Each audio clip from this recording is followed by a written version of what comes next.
Bonjour, parents confinés et tous les gens qui s'occupent des enfants en ces moments difficiles. Aujourd'hui, on va continuer avec les trois notions que je vous ai développées dans la première vidéo.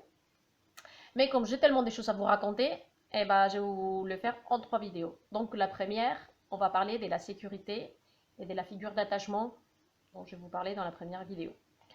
Je suis Myriam, je suis infirmière, j'ai plusieurs formations en communication et je suis maman de deux petits.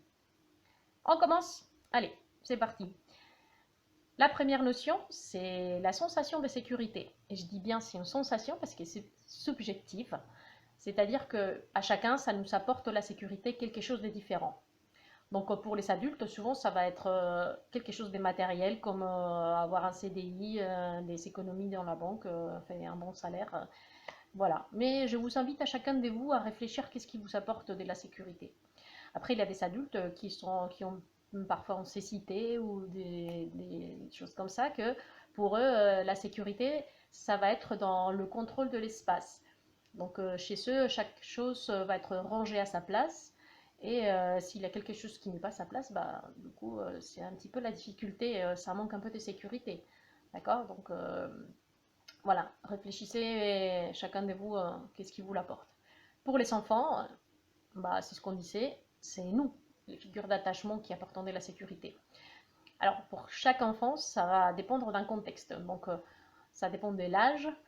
Pour les plus petits, eh ben, ils ont besoin de nous en continu. Pour le bébé, du contact presque en continu. Et plus ils grandissent, plus ils vont gagner de l'indépendance. Jusqu'à l'adolescence, c'est l'indépendance totale, presque. D'accord. D'un autre côté, ça va dépendre de combien sont dans la fratrie. Un enfant unique, et ben, il nous sache que nous. Donc, du coup, ça veut dire qu'il a besoin un petit peu d'avoir quelqu'un, bah, il va venir nous chercher. Par contre, quand ils sont plusieurs, et ben, d'un côté, c'est bien parce qu'ils vont jouer entre eux un petit peu, ils vont s'occuper, ça va nous libérer un petit peu de temps. Mais d'un autre côté, ça va nous prendre de l'énergie parce qu'il va falloir gérer les conflits des groupes. Donc, mais ça, on va les laisser pour une autre vidéo parce que on a de quoi parler. Et puis, ça va dépendre aussi les vécus de chaque enfant, si c'est l'aîné, si c'est les moyens, si c'est le petit. On ne vit pas les choses pareilles, hein. Et puis, pour ceux qui ont des frères ou des sœurs chez vous, bah, c'est sûr que vous savez comment vous vous sentez différemment. Et en dernier, bah, ça va dépendre du caractère de l'enfant. Il y a des enfants qui sont plus tranquilles et d'autres qui sont plus actifs. Donc si on part en balade avec quatre enfants, le premier, il faut tirer avec une corde pour qu'il avance. Le deuxième, il avance plus ou moins, mais il s'arrête de regarder toutes les fleurs, les cailloux, le bâton, le voilà. Le troisième, il va marcher de notre côté sans problème. Et le dernier, ça va être celui qui part en courant, qu'il faut courir après pour qu'il ne tombe pas de la falaise ou il ne se fasse pas écraser par une voiture. Donc voilà. Normalement, la pelouse est toujours plus verte chez les voisins. Donc du coup, on va toujours vouloir le type d'enfant qui a notre copain, collègue, voisin. Et en fait, c'est lui qui doit tirer de la corde de son enfant. On aimerait bien qu'il se bouge un peu plus comme celui qu'il faut courir après. Et c'est lui qu'il faut courir après. Aimerait bien qu'il soit un peu plus calme, même s'il faut tirer d'une corde pour l'avoir un petit peu à côté, un peu plus à l'œil. Donc voilà, en gros, il ne faut pas comparer, il faut éviter de comparer. Mais si vous le faites dans le sens où vous pensez à ce que les autres voudraient, ce que vous savez chez vous, bah, c'est une façon de trouver les côtés positifs un petit peu de la comparaison. Alors, comment donner cette sécurité? Première, c'est la routine. Donc, c'est ce qu'on parlait dans la première vidéo. On a besoin d'avoir une routine. Donc, la plupart de vous, surtout ceux qui doivent faire du télétravail, eh ben, vous avez déjà bien mis en place chaque jour de la semaine, matin et soir. La plupart, vous l'avez déjà fait. C'est important. Il faut s'adapter, créer une nouvelle routine, même si c'est à la maison. Je vais vous parler de 15 minutes de qualité. Alors, ça peut être 5, ça peut être 20, ça va dépendre de chaque enfant. Mais c'est être avec eux pendant un petit peu de temps comme il faut. Donc, si vous imaginez un entonnoir, eh bien, avec un petit bouchon en dessous, cet entonnoir, il va se remplir tout le long de la journée avec ce qu'on vit, toutes ces tensions qu'on cumule. Et donc, du coup, si vous vous rappelez, la tension fait monter les taux de cortisol, qui est l'hormone de stress. Et donc, du coup, qu'est-ce qui se passe si on n'enlève pas ces bouchons pour le faire vider de temps en temps? Eh ben, ça va déborder. Et si ça déborde, c'est la crise. Donc, chaque enfant va avoir un entonnoir plus grand ou plus petit. Pour les plus grands, on pourra les vider une fois par jour. Pour ceux qui sont un entonnoir plus petit, eh ben, la capacité est moindre, donc du coup, il faut les vider plus souvent. Donc, il aura besoin de ces petits moments de qualité, peut-être 2 ou 3 fois dans la journée. Et puis, d'un autre côté, il y a ceux qui ont l'entonnoir le bout plus large, plus étroit.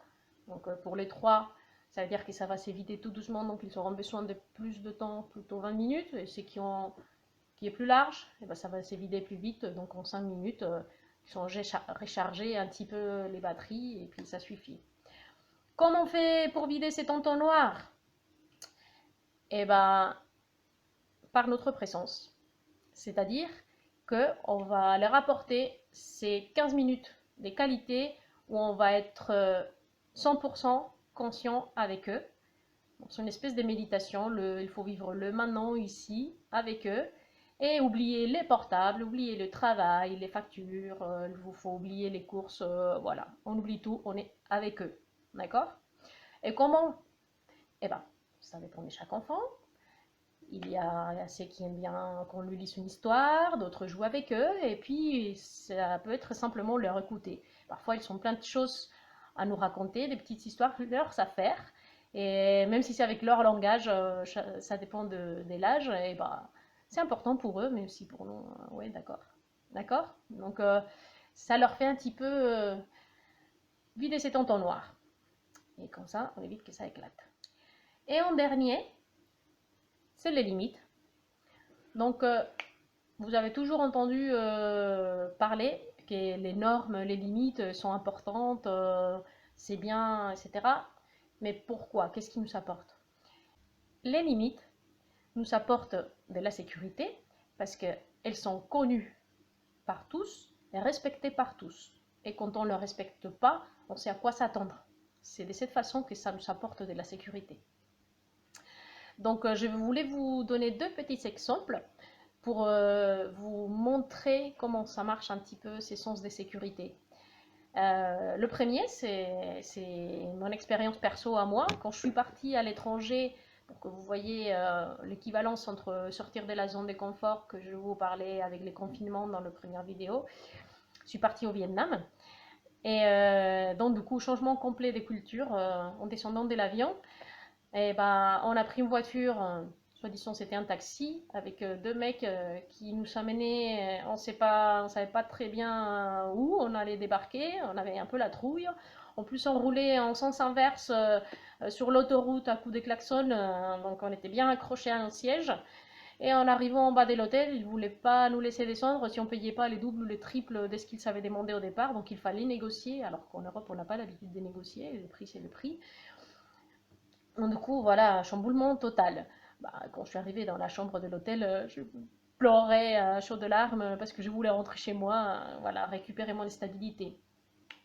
Et puis finalement, au bout des 3 semaines, eh ben, j'ai adoré tellement ce pays que je voulais presque rester y vivre. Donc voilà. Et mon deuxième exemple, eh ben, c'est celui d'un pont qui traverse un gros creux dans la terre. Vous allez regarder d'un côté, ou l'enfant plutôt, qu'est-ce qui se passe, qu'est-ce qu'il y a. Ouh, on va aller de l'autre côté, d'accord.